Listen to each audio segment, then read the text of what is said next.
Yes guys, अभी हम लोग पढ़ेंगे फार्मूलाज जो कि मियोसिस के कुछ सवाल आते हैं, कुछ पेपर में क्वेश्चंस पूछे जाते हैं कि नंबर ऑफ़ मियोसिस कैलकुलेट करना है आपको।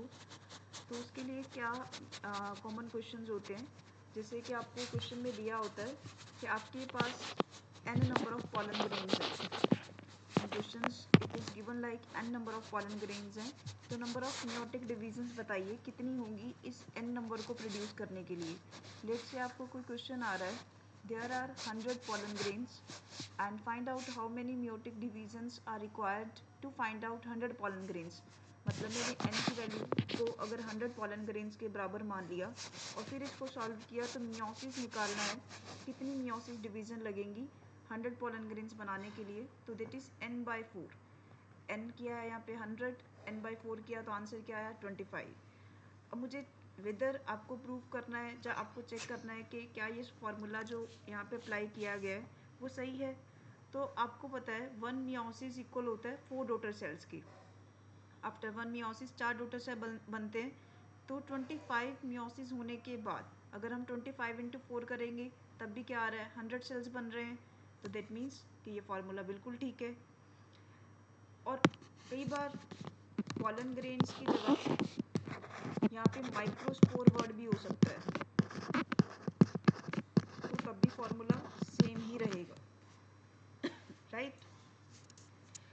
फिर आपको माइक्रोस्पोर एंड मेगास्पोर्स ये वर्ड्स आप आगे चल के प्लांट किंगडम वगैरह में सीखोगे। प्लांट किंगडम अगर आप लोगों ने पढ़ा है तो माइक्रोस्पोर मेगास्पोर्स के बारे में, एम्ब्रियोसैक इन एंजियोस्पर्म्स के बारे में आपको पक्का पता होगा। अगर नहीं भी पता है तो घबराने की कोई बात नहीं है। आप जैसे जैसे आगे बढ़ेंगे अपने चैप्टर्स में तो आपको हर एक टर्म बहुत क्लियर होती जाएगी। फिर आता है एक क्वेश्चन कि अगर आपके पास x नंबर ऑफ सीड्स हैं, x नंबर ऑफ फ्रूट्स दिए हुए हैं, तो नंबर ऑफ मियोसिस बताएं। अब लेट करें x इक्वल टू हमने 250 सीड्स मान लिया कि अगर हमारे पास 250 सीड्स जहाँ फिर 250 फ्रूट्स दिए हुए हैं तो मियोसिस कैसे निकलेगी। तो दैट इज़, क्या हम मियोसिस को डायरेक्टली इस तरीके से निकाल सकते हैं?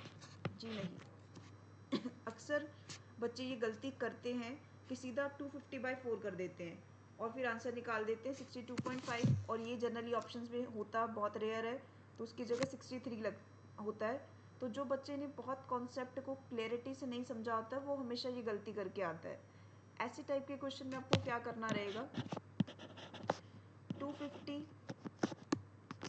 के लिए ये फॉर्मूला है, यहाँ पे 250 है हमारे पास seeds, that is 250 divided by 4। तो अगर आप 250 डिवाइडेड बाय 4 करते हैं तो उसका आंसर 63 ही आएगा, और उस 63 को आपने ऐड करना होता है 250 के अंदर,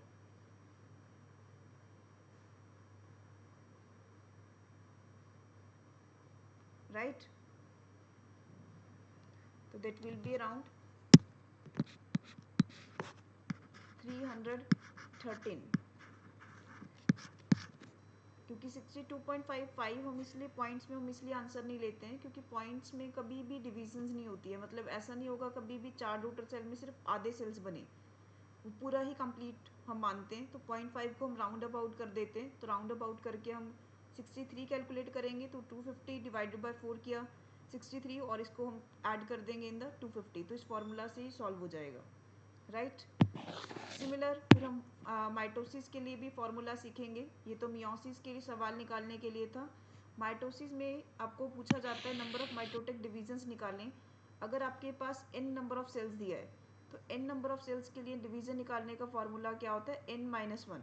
जैसे कि मैंने एक क्वेश्चन लिया है यहाँ पर, total mitotic divisions required for formation of 64 daughter cells. अगर n की वैल्यू यहाँ पे 64 आ रही है तो n-1 किया तो डिविजन्स कितनी हो गई है 63। तो इस टाइप का अगर आपके पास क्वेश्चन आता है तो आप इजीली कर सकते हैं बाय यूजिंग दिस फॉर्मूलाज। फिर आता है एक नया formula, number of generations of producing x cells. आपको अगर बोला जाता है कि जनरेशंस निकालें, तो जनरेशंस निकालने के लिए फॉर्मूला होता है 2 की पावर n, जहाँ पे n की वैल्यू होती है n इक्वल टू होता है नंबर ऑफ जनरेशंस के बराबर, n is equal to number of generations. सवाल यहाँ पे ऐड कर दिए। Generation required to produce 128 cells. तो यहाँ पे फॉर्मूला तो आपको पता है 2 की पावर n। अब n की वैल्यू कैसे निकलेगी? By factorization. फैक्टराइजेशन करना सबको आता है, तो फैक्टराइजेशन करके आप n की वैल्यू निकाल सकते हैं। That will be equal to 7, right. तो इस टाइप के अगर क्वेश्चन आते हैं तो you can easily do that, right. So thank you guys.